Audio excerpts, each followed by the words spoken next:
ጅባስን የገዛሁት ምን ሊያደርግልኝ ነው? አገር ቤት እኮ በጣም ትንሽ እኮ ነው። ወይኔ እህቶች በእውነት እዚህ ማለት ነው አረብ ሀገር ምንም ነገር እቃ እንዳትገዙ።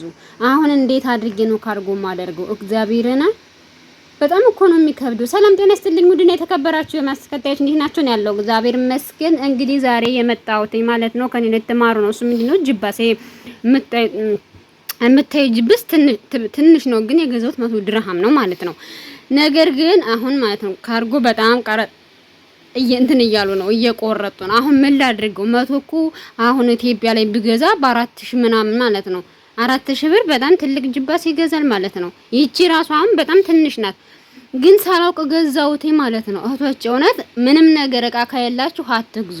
እኔ ማለት ነው 4 አመት ሙሉ በቃ ብይም በየወሩ በቃ ሰዎቹ ጥሩ ስለሆነ በየወሩ ወጣለሁ እገዛለሁ፣ በየወሩ ወጣለሁ እገዛለሁ ማለት ነው። ሳላስበው እቃ ሙሊት አለብኝ፣ ግን ምንም ጥቅም የለውም። በቀደም አይታችኋታል አይደል? እንዴ ለምለም ለዛች ለሶስት ብርጭቆ ለሶስት የወርቃማውን ሰሃን 8000 ነው እንደዛ ነው የተባለችው አለች ልጅቷ ማለት ነው። ለምለም እንትን ወሰደችላት እንጂ ማለት ነው። ለኦባኑ ደግሞ ለዚህ ለእንትን ለማይክሮሙ ደግሞ ለማሞቂያ ማለት ነው 15000 ብር ነው 8000 ብር። እዛ ስንት ገዛችሁ አስቡ።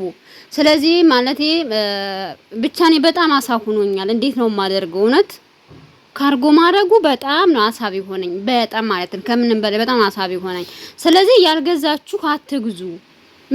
ምንም ጥቅም የለውም። አሁን ይሄን 100 ድራም ነው የገዛሁት፣ ግን አገር ቤት 100 ድራም ሲመነዘር 4000 ምናምን ነው። አስቡት። እዛ በገዛ ኑሮ በቃ አሁን ደግሞ ይሄ ከረብ ነገር ስለሆነ የበለጠ ይቃርጣሉ ማለት ነው። ያለኝ አማራጭ በኪሎ ትንሽ ነው፣ በሻንጣው አድርጌ ይዤው እሄዳለሁ ማለት ነው እንጂ እንትን ውስጥ ካደረኩትኝ በጣም ከባድ ነው የሚሆንብኝ፣ በጣም ማለት ነው። እኛ ምንም ነገር አናቅም። በቃ እዚህ በየወሩ እንወጣለን እንገዛለን፣ በየወሩ እንወጣለን እንገዛለን። ብራችን ብንይዝ እዚህ ሁሉ ነገር ምን አለ? ብራችን ብንይዝ እግዚአብሔርን እስኪ ያስቡት። አሁን እቺ በጣም ትንሽ እኮ ናት፣ ግን ሰው በጣም እያስፈራራን ነው ማለት ነው። በቃ እዛ በጣም እየተቃረጡ ነው 50000 ብር 100000 ብር።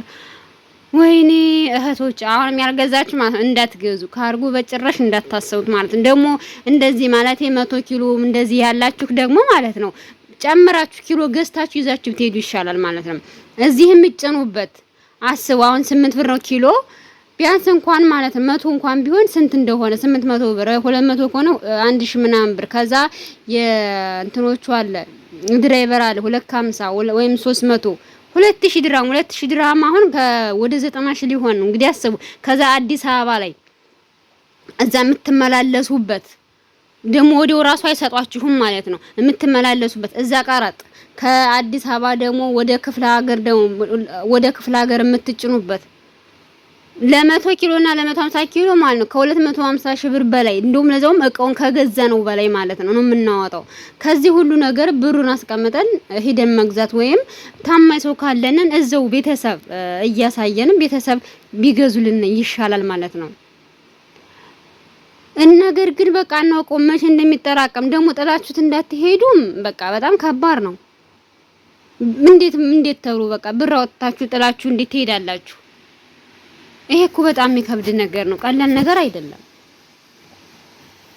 እኔ ምን በቃ መቼ እንደገዛሁት እራሱ አላውቅም፣ መቼ እንደገዛሁት ማለት ነው። በየወሩ ወጣለሁ ዝም ብዬ መግዛት፣ በየወሩ ወጣለሁ መግዛት። እስኪ አስቡ እና ማለት ነው ምንም ነገር ያልገዛችሁ አትግዙ። በጣም ነው አሳቢ ሆነ ማለት ነው። አስቡት እስከ 200,000 ብር ራሱ ከበቃችሁ እንግዲህ ማለት ነው እስከ 200,000 ብር ከበቃችሁ ጥሩ ነው።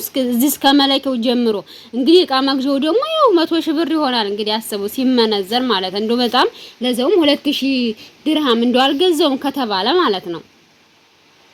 እዚህ ጋር የመላኪያ 2000 ድርሃም፣ እዛ ጋር እቃ የገዛችሁ 2000 ድርሃም 4000 ድርሃም፣ ከዛ ከአዲስ አበባ ወደዚህ ተንከለከላችሁበት የምታወጡበት በአጠቃላይ 300,000 ይጨርሳል ማለት ነው እቃ ለመውሰድ። ደግሞ እዛ ሂደን በቃ የኛ የሰጠናቸውን ልብስ አይለብሱም እነሱ ቤተሰብ ማለት ሳልቫጅ ነው የሚመስላቸው። እነሱ እዛ ያለውን ብር ብትሰጧቸው ነው የሚሻላቸው። 3000 4000 ብር ሰጥቷቸው እነሱ የሚፈልጉትን ነገር የሚፈልጉትን ቲሸርት የሚፈልጉትን ነገር ቢገዙ ነው የሚሻላቸው። ላከን እኛ ምንም ነገር አንሰማም። እኛ ምንም የሚሉን ነገር አንሰማም። በቃ ካርጎ አታርጉ ብዙ ልጆች በቃ ይናገራሉ። አሁን እሺ ምን ላድርግ? እኔ በጣም አሳቡኛል። በቃ ሰዎችን ስጠይቃቸው ማለት ነው በቃ እንደዚህ ነው፣ ይሄን ያህል ነው፣ ይሄን ያህል ነው ይላሉ። በጣም አሳቦነኝ። እሺ እንዴት ላድርግ? ጥየው እንዳይሄድ እንዴት ብዬ ይሄን ያህል አመት የተበሰኩትን የገዘውትን ማለት ነው። እና አሁንም አንዳንዶቹ ደግሞ በጣም ነው የምታስቁ ማለት ይሄ ኦቨን ምናምን ይሄ እንደዚህ ነገር ማይክሮ ምናምን የምገዙ ሰዎች እዛው ለምን አትገዙትም? ያን እኮ እኔ ራሱ አሁን ጂባስ በመግዛቴ በጣም የተጸጸትኩት ማለት ነው። እርግጥ ኪሎ ትንሽ ነው፣ በሻንጣ ይዤ እሄዳለሁ። በዚያማ ከሆነ ከረብ ነው ብለው ይቀርጡብኛል ማለት ነው። እና ጣቃ ደግሞ ገዝቻለሁ። ጣቃውንም በሻንጣው አድርጌ ነው ይዤ የምሄደው ማለት ነው። እንደዛ ካልሆነ በጣም ነው እንትን የሚሉት፣ በጣም ነው የሚቀርጡት ማለት ነው። እና አንዳንድ ነገር ቢያንስ ሳይበዛ አሁን አንድ መፍጫ አንድ ብትይዙ ቀለል ያለውን ነገር ውሃ ማሞቂያ መፍጫዎች፣ እንደዚህ የፀጉር እንትን መተኮሻዎች፣ እነዚህ አንዳንድ ብትይዙ ያንኮ ችግር የለውም ማለት ነው። ግን እናንተ ማይክሮ ትይዛላችሁ፣ ኦቨን ትይዛላችሁ። ኧረ እናንተ ምን ሆናችሁ ነው? ቀረጡን አስቡት እንጂ ኪሎውን አስቡት እንጂ። እኔ አንዱ ሳህን ብርጭቆ ገዝቻለሁ። እንዴት አድርጌ ነው የማሽገው ማለት ነው? እንዴት አድርጌ ነው እንትን የምለው? ያ ራሱ በጣም አሳፍኖኛል። እንዴት አድርጋችሁ እንደምታሽጉ እስኪ የምታውቁ ነገሩኝ ማለት ነው። እኔ ምንም ማቅ ነገር የለኝም። ምክንያቱም ምን መሰላችሁ? ምክንያቱም ማለት ነው እኔ እሱ መጥቶ እዚህ ካርጎ የሚያደርጉ እዚህ መጥተው ሲያሽጉ እና እኔ አሽጌ ራሴ በካርቶን እዛ ቦታው ጋር ቢሮአቸው ጋር ስወስድላቸው የ2 ብር ሂሳብ ይቀንሳል። አስቡ ማለት ነው። 8 ብር ከነበረ 6 ብር ይቀንሳል። በጣም ጥሩ ነው። ስለዚህ እንዴት አድርጌ ነው አሁን ብርጭቆውን እንትን እምለው ብርጭቆውን ሰሃኑን የሚሰበሩት እንዴት አድርጌ ነው ማሽጋችሁ? እስኪ ይሄን የምታውቁ ሰዎች ንገሩኝ ማለት ነው። ይሄን የምታውቁ ሰዎች ንገሩኝ። እና ማለት እቃ አትግዙ፣ ያልገዛችሁ ነው። ከገዛችሁትማ ይዛችሁ መሄድ ነው። ምንም እንትን አትሉም።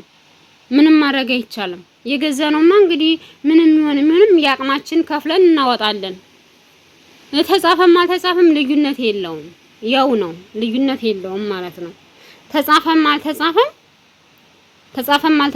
ማለት ነው። ይሄ ነፃ ወረቀት አጻፋችሁ ማለት ጽፎቹም ያው ነው። ምክንያቱም አዲስ ስለሆነ መቀረጡ አይቀርም። ስለዚህ እንዴት አድርጌ ነው አሽጌ ካርጎ ማደርገው? ይሄን ነገር የምታውቁ ካላችሁ እስቲ እንትን ኮሜንት ላይ እንትን በሉልኝ ማለት ነው። ኮሜንት ላይ ጻፉልኝ እና ማለት ብቻ በቃ አሳው ሆኖኛል። እንዴት አድርጌ ይዤ ነው የሚሄደው?